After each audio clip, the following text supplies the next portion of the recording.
Vale. Informação com credibilidade. Você está sintonizado na Rádio Vale de Tijucas e a partir de agora você acompanha a nossa entrevista do dia ao vivo aqui direto dos nossos estúdios.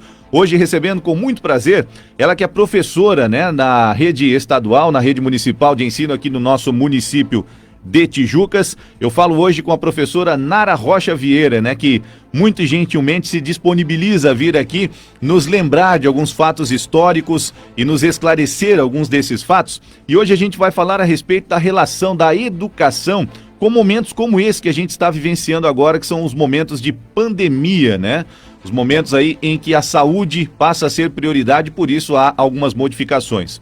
Professora Nara, muito bom dia, obrigado mais uma vez por atender ao convite nosso, viu? Bom dia a todos os ouvintes, é um prazer estar aqui para falar de educação e nesse momento tão ímpar, tão atípico e vamos lá, vamos falar desse e de outros momentos que a gente teve que fazer algo diferenciado, na educação para ela acontecer. Para vocês educadores, a gente fala, na verdade, assim, que a pandemia ela promove uma série de modificações aí nas relações de trabalho, no nosso dia a dia, no nosso cotidiano. Mas para vocês educadores que estavam acostumados com o contato direto com as crianças, aquela proximidade necessária para o repasse dos conteúdos, para o debate dos conteúdos em sala de aula, deve ter sido uma situação bem mais complicada, professora? Sim, foi pelo imediatismo, pela a rapidez com que tudo aconteceu. Estávamos ano passado em março e as coisas aconteciam normalmente, então veio o decreto da pandemia e assim, na escola as coisas são tudo muito planejadas com muita antecedência, então assim, quando uma criança vai ter um dia sem aula porque vai acontecer uma reunião, um conselho, a gente planeja e vai bilhete para casa e você explica para a criança, você prepara a família que aquele dia não vai ter.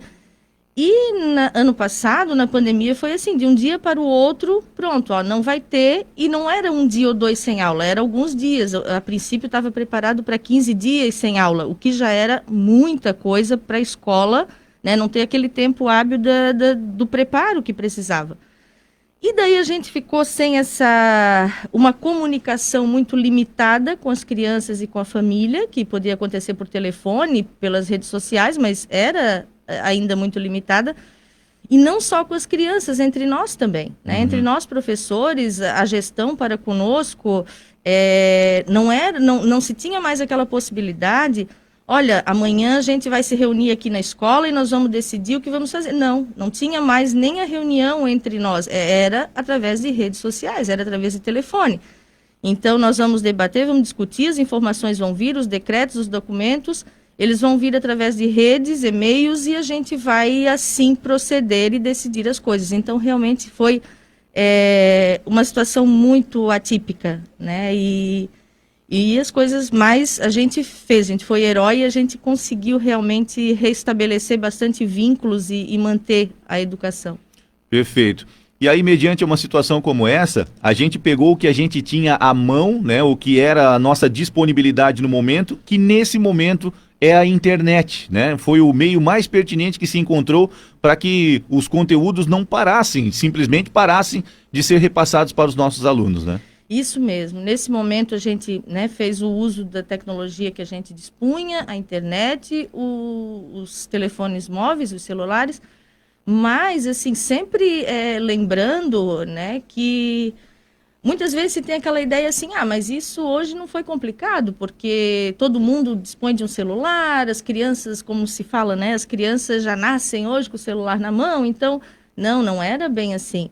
É muito diferente você ter um aparelho, você ter um celular, você ir até um determinado local, um comércio, usar a rede por uma coisa rápida, enviar uma mensagem para o amigo, enviar uma foto, uma figurinha, É muito diferente você fazer isso de maneira rápida do que você ter um celular que você pudesse ler textos, que você pudesse assistir vídeos de aula do professor. Então, não era bem assim, vamos disponibilizar um conteúdo, jogar e todo mundo vai ter acesso. Não é assim, não. A gente tinha que dosar tudo, a gente tinha que planejar tudo muito adequado para todo tipo de acesso, Bacana.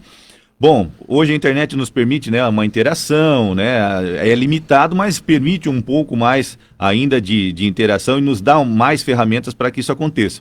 E essa entrevista hoje, ela foi combinada por uma informação que a própria professora Nara compartilhou comigo, e eu agradeço por ter compartilhado, porque eu achei fantástico, de que essa questão aí da modificação da educação devido às limitações da pandemia não são uma novidade extrema, não é um fato que foi inventado agora.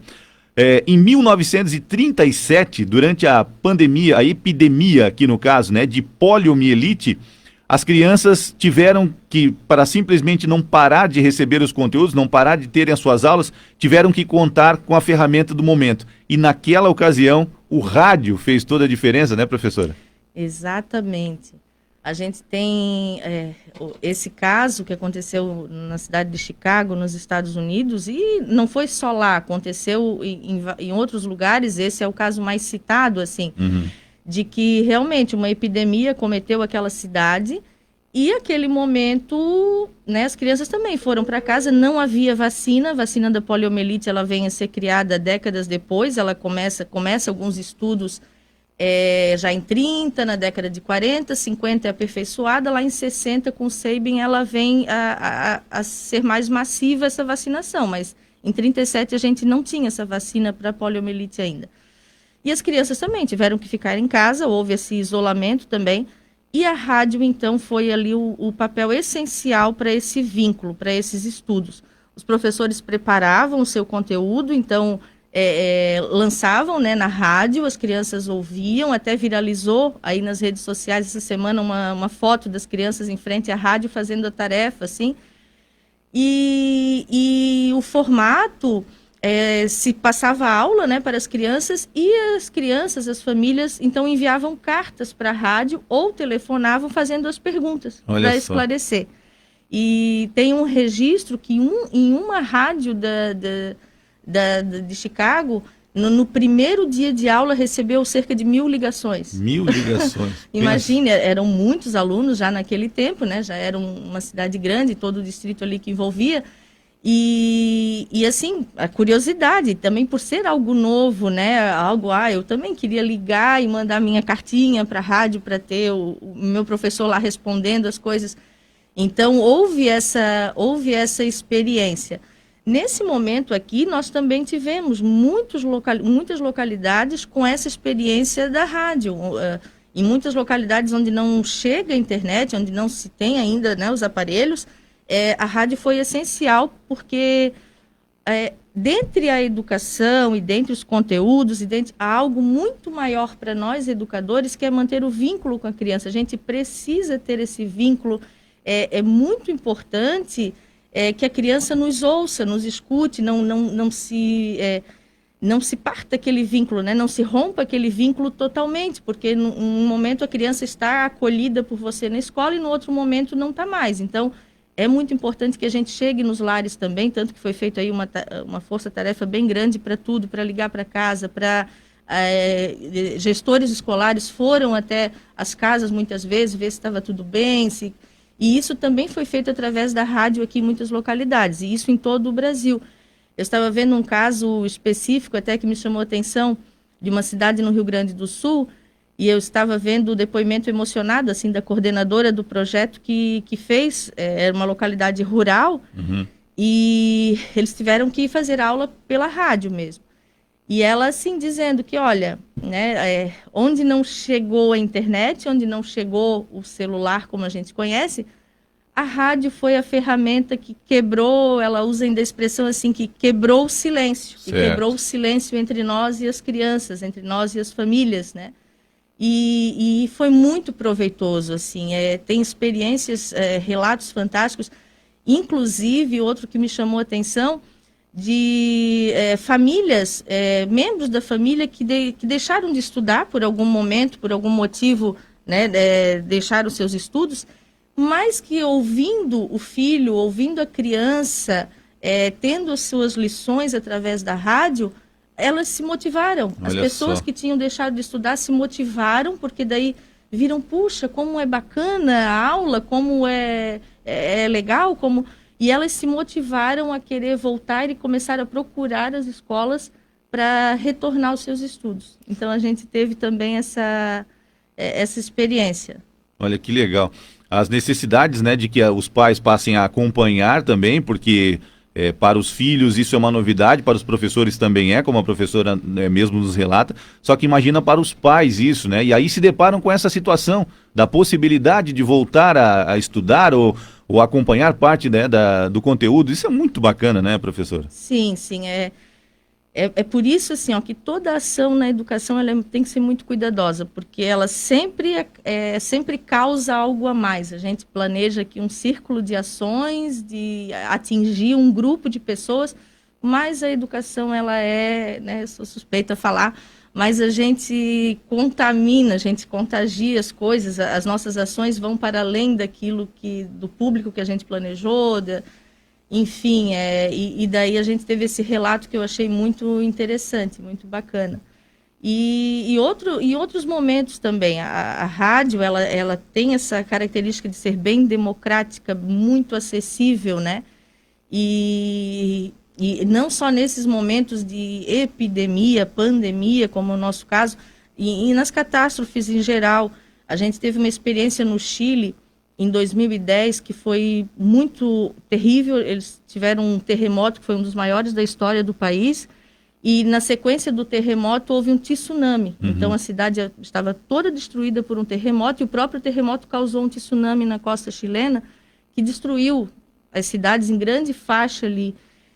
E o que se recompôs mais rápido na comunicação foi a rádio, assim. Até tem relatos do pessoal das rádios que buscaram nos escombros salvar um ou outro equipamento e reconstruir através de geradores, porque era o momento de informar as pessoas não sabiam onde é que estavam seus familiares, se estavam bem, e a rádio teve esse papel importante dessa informação.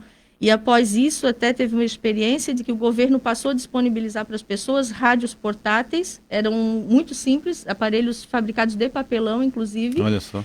E alimentados por energia solar. E isso para que as pessoas sempre dispusessem consigo uma rádio para poder ouvir os alertas, para poder ouvir onde é que tinha ajuda, água, comida.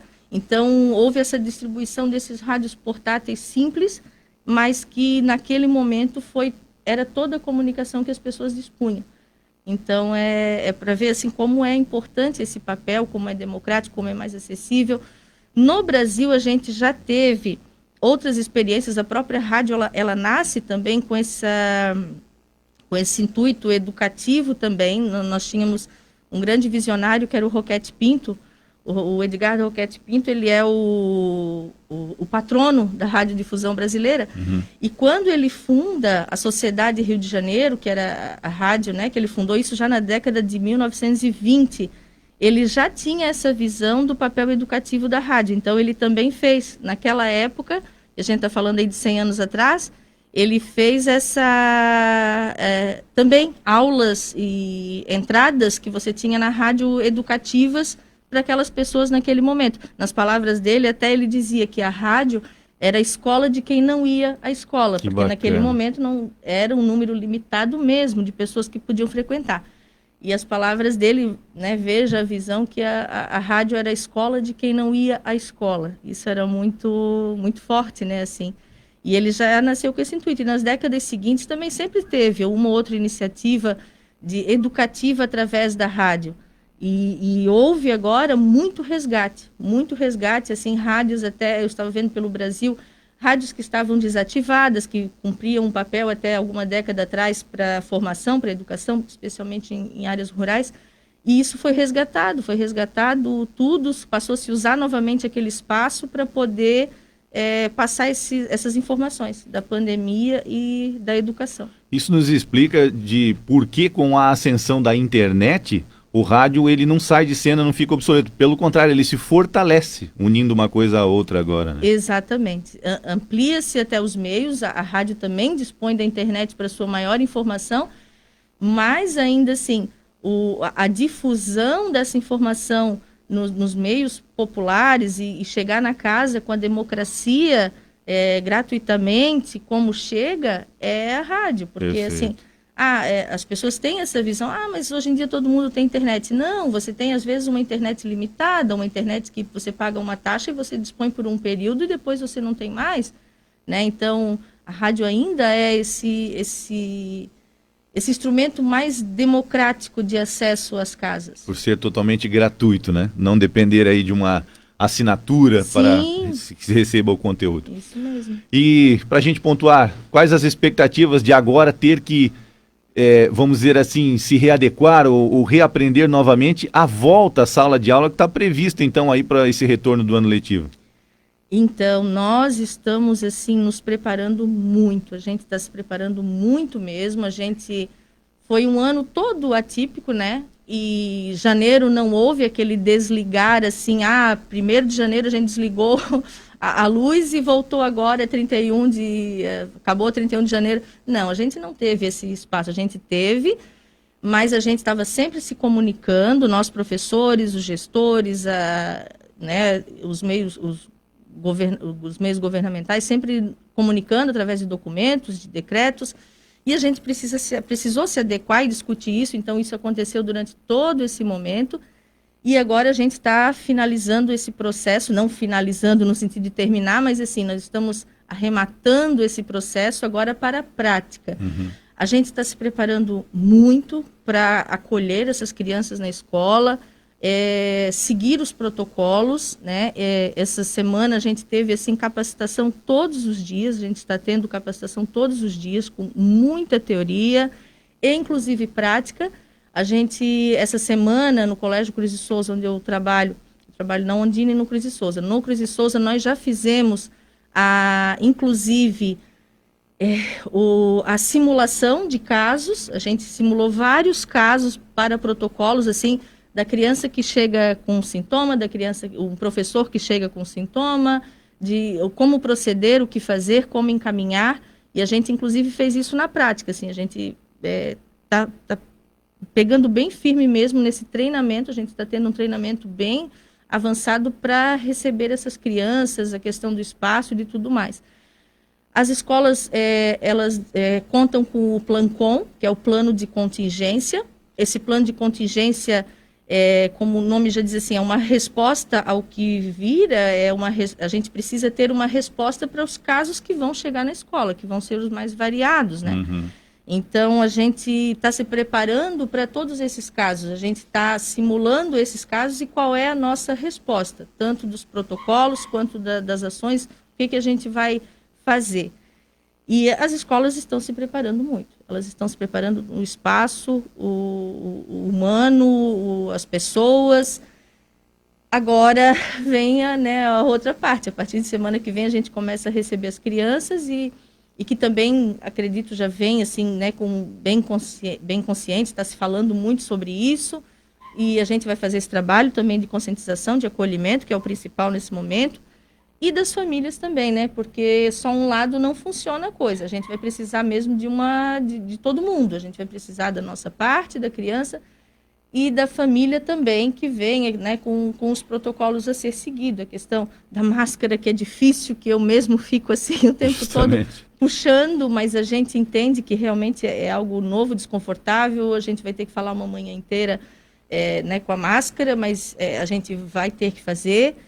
E as crianças também, para as crianças vai ser algo novo também, permanecer com a máscara, trocar no momento adequado, todo momento de lanche é todo diferente, né? Não acontece mais nos refeitórios como a gente tinha, aquele momento de socialização vai ser mais diferente, porque a escola é o momento de socialização, o momento do abraço, o momento do compartilhar dos sentimentos, das emoções, e que agora não vai ter, né, tão à vontade assim. Mas teremos que nos adaptar em nome desse bem maior que é a saúde.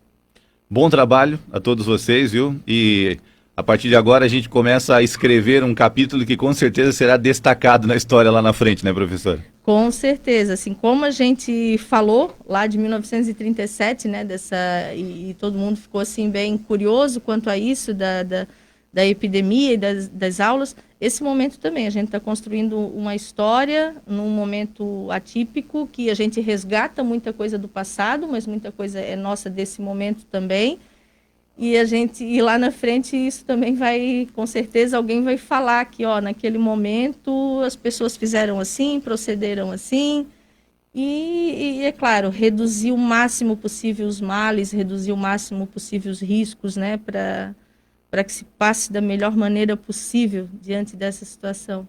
Superaremos, com certeza. Com certeza. Muito obrigado a você que nos ouve através do rádio. Acompanhe também o nosso trabalho via internet. Se inscreva no nosso canal do YouTube, Rádio Vale Tijucas, e siga os nossos perfis no Facebook, no Twitter e Instagram. Basta procurar Rádio Vale Tijucas.